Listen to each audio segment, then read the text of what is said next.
सुबह साक्षी तैयार होकर नाश्ता कर रही होती है। तभी उसकी माँ नीलिमा अपने लिए रसोई से प्लेट लेने जाती है। कुछ देर में वापस लौटती है तो देखती है कि साक्षी अभी तक खाना खा रही है। तभी नीलिमा कहती है, तेरा पेट है कि कुआं? कितना खाएगी? अपनी बहन के लिए भी बचा दे। अरे अभी तो मैंने एक ही पराठा खाया है, वो भी प्लेट में पड़ा हुआ था। अरे शर्म कर, मैंने खुद तेरी प्लेट में 5 पराठे डाले थे, वो कौन सा जानवर खा गया? माँ, आपने ना अपने सपने में देखा होगा और सपने में ना मेरा पेट नहीं भरा, इसलिए 2 पराठे और ले आओ अचार के साथ। अरे तुझे दे दिए तो विनाक्षी नाश्ता ना मिलने पर पूरा घर सर पर उठा लेगी। जब पता है तो मुझे नाश्ता देने से मना क्यों कर रही हो? विनाक्षी के चिल्लाने की आवाज सुनकर विनाक्षी की जुड़वा बहन साक्षी वहाँ आती है, जिसने बिल्कुल विनाक्षी जैसा ही सूट पहना था। तभी साक्षी कहती है, ये क्या चिल्लम चिल्ली लगा रखी है? खाना खाते हुए दोस्त का फोन आ गया तो बात कर रही थी, बात पूरी नहीं हो पाई मेरी। अरे तो बताकर जाना चाहिए ना, मैं तुझे समझकर इसे नाश्ता नहीं दे रही थी। ऊपर से आज दोनों जुड़वा बहनों ने एक ही कपड़े पहने हैं, मुझे तो लगेगा ही ना कि तू अभी तक बैठकर ठूसे जा रही है। अभी पता चल गया ना तो मुझ भूखी को खाना मिलेगा अब। दे दो माँ, हमारी खाली शक्लें एक हैं, पेट एक नहीं है। वही तो, दोनों मेरी औलाद हो, लेकिन फिर मैं सोच में पड़ जाती हूँ कौन साक्षी है और कौन विनाक्षी। इतना कहकर नीलिमा रसोई में जाती है। साक्षी विनाक्षी जुड़वा बहनें थी। दोनों की शक्ल ही नहीं बल्कि रुचियां भी एक जैसी थी। जैसे दोनों बहनों को मेकअप करना पसंद था, जिसके चलते दोनों ने ब्यूटिशियन का कोर्स किया था और कुछ समय किसी के ब्यूटी पार्लर में काम करने के बाद दोनों बहनों ने मिलकर खुद का ब्यूटी पार्लर खोलने की सोची, जिसके नाम को लेकर दोनों के बीच बहस छिड़ जाती है। मुझे कुछ नहीं पता, ब्यूटी पार्लर तो मेरे नाम से ही खुलेगा बस। यार देख, तेरी ना मेरी, हम ब्यूटी पार्लर का काम खोल देते हैं माँ के नाम पे, बस अब बहस खत्म। क्यों भाई, ब्यूटी पार्लर हमारा है ना, और फिर मेरे नाम में हम दोनों का नाम आता है, विनाक्षी ब्यूटी पार्लर ही ठीक रहेगा। यार तू तो जिद लेके बैठ गई।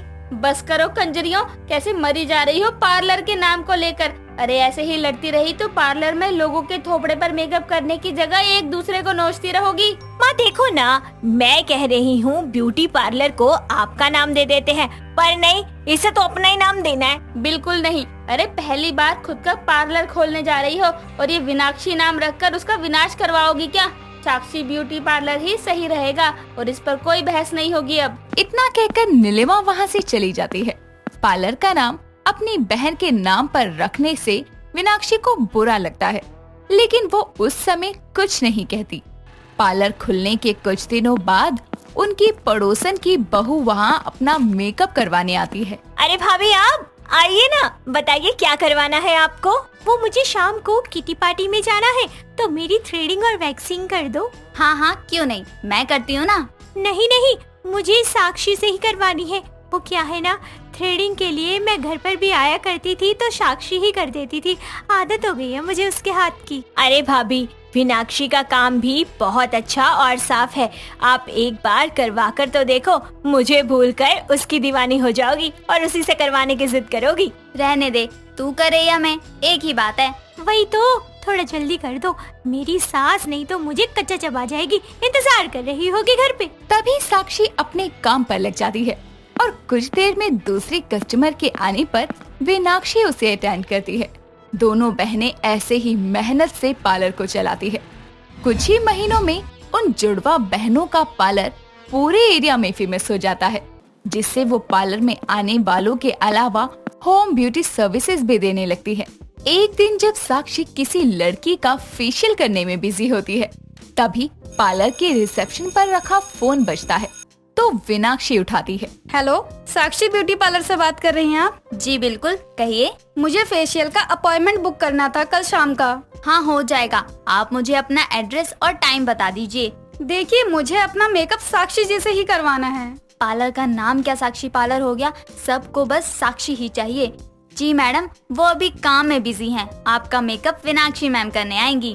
देखिए, मुझे कल एक जरूरी इवेंट में जाने के लिए कल फेशियल करवाना है, तो उनकी जो भी फीस होगी मैं उसकी डबल पे कर दूंगी, पर मुझे उनसे ही फेशियल करवाना है। डबल पेमेंट की बात सुनकर विनाक्षी उसे हाँ कर देती है।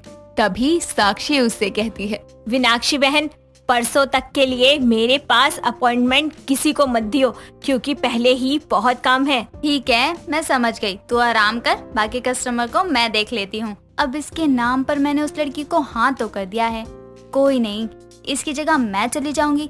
वैसे भी इसकी जुड़वा होने का कोई तो फायदा उठाना ही पड़ेगा। अगले दिन मीनाक्षी साक्षी बनकर उस लड़की के घर पहुंचती है। उसका इतना बड़ा घर देखकर हैरान रह जाती है, जिसके बाद वो उसके कमरे में जाकर उसका फेशियल करने के लिए सामान निकालने लगती है। तो वो लड़की कहती है, साक्षी जी आप कहाँ खोई हैं? कहीं नहीं, वो फेशियल से पहले आपके चेहरे की ब्लीचिंग करनी होगी, तो आप आराम से बैठ जाइए। ठीक है। तभी मीनाक्षी उसके चेहरे पर ब्लीच क्रीम लगाकर कुछ समय के लिए छोड़ देती है और उसका घर देखने के लिए कमरे से बाहर चली जाती है। 10 मिनट से ज्यादा होने के बाद लड़की के चेहरे पर ब्लीच के कारण जलन होने लगती है और वो चिल्लाती है। तभी मीनाक्षी कहती है, हे भगवान, मैं घर देखने में इतना खो गई कि समय का ध्यान ही नहीं रखा। आप जाकर मुंह धो लीजिए। साक्षी जी, ये अचानक इतनी जलन क्यों हो रही है? वो आप पहले जाकर मुंह धो लीजिए। मुझे यहाँ से चले जाना चाहिए, क्योंकि अब इसका फेशियल तो हो नहीं पाएगा। लड़की के वॉशरूम जाते ही मीनाक्षी वहाँ से सामान समेट कर चली जाती है। लड़की जैसे ही मुंह धोकर आती है तो देखती है कि उसके दोनों गाल लाल हैं। अगले दिन वो लड़की पार्लर में आकर कहती है, साक्षी कौन है यहाँ? मैं?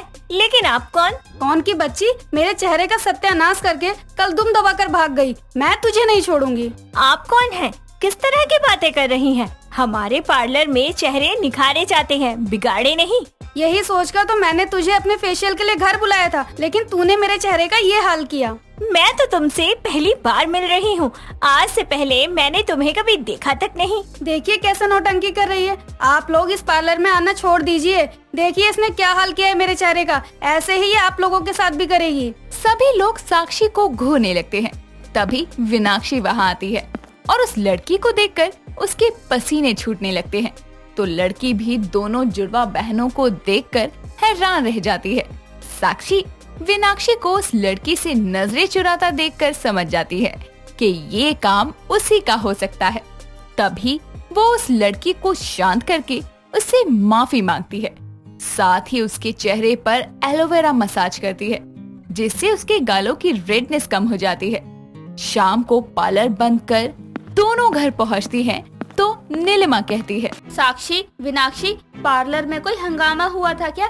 पड़ोसनों की बहू बता रही थी। मीनाक्षी, क्यों किया तूने ऐसा? बोलेगी अब? वो तुझसे फेशियल करवाना चाह रही थी। वो क्या, पार्लर में आने वाले सभी तुझे ही पूछते हैं। क्यों? क्योंकि वो साक्षी ब्यूटी पार्लर में जो आए हैं, और तो और लोग मुझे भी साक्षी ही समझने लगते हैं। और जब मैं साक्षी बनकर उस लड़की के घर गई तो गलती से उसके चेहरे पर ज्यादा देर तक ब्लीच लगी रह गई, जिसके कारण ये सब हुआ। मुझे डर लगा तो मैं वहाँ से बिना कुछ कहे चली आई, जिसकी वजह से ये सब हुआ। नलायक, और इससे बदनामी तो पार्लर की हुई ना, जो तुम दोनों का है। कहने के लिए माँ, नाम तो इसी का लिखा है ना। मीनाक्षी, भले ही पार्लर मेरे नाम पर है, पर मैंने देखा है मुझसे ज्यादा तू मेहनत करती है। लोग मुझे पूछते हैं, लेकिन काम मैं तेरी वजह से कर पाती हूँ। तूने अपनी गलती मानी और खुलकर अपनी बात सबसे कही। अब ये पार्लर हम दोनों के नाम पर होगा, ट्विन सिस्टर पार्लर। तभी मीनाक्षी रोते हुए उससे माफी मांगती है और उसे गले से लगा लेती है, जिसके बाद से दोनों जुड़वा बहनें अपनी ट्विन सिस्टर पार्लर को अच्छे से मिलकर खुशी से चलाते हैं।